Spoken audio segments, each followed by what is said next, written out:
para sa kapayapaan. Dangalan lang ang mga tanganan ng Espiritu Santo.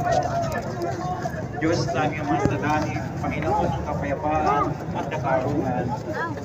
Mapagkumbabang ay malapit kami sa iyo sa panahon ito ng tumitinding tensyon sa politika sa bahagi ng mundo.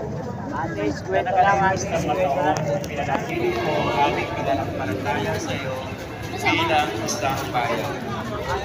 Ang pananalig namin ay magandang loob. Ayun po mga katunying, tapos na po yung misa.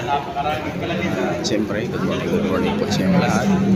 Kami po ay palabas na kasama ang pinsan kong dalawa.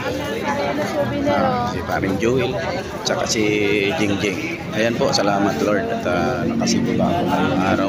Siyempre kasama ko yung aking pamilya sa aking panalangin.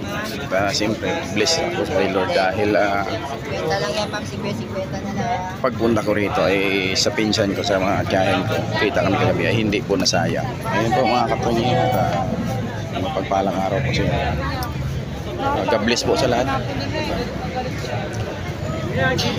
Thank you na marami. Lagi tayong pag-iingatan po. At lagi po nating tandaan mga katunying, ay mahal po tayo Panginoon. Ayan po, let's go mga katunying, at samahan ko po yung aking pinsan at pupunta pa kami ng Divisoria at siya ay mamimili at para daw mayroon siyang pasalubong sa Aklan sa mga pamilya dahil mamaya ang flight niya ng 3 PM Manila to Aklan. Bye bye mga katunying, I love you to all at lagi nating tandaan, mahal tayo ng Panginoon. Bye bye, bye bye.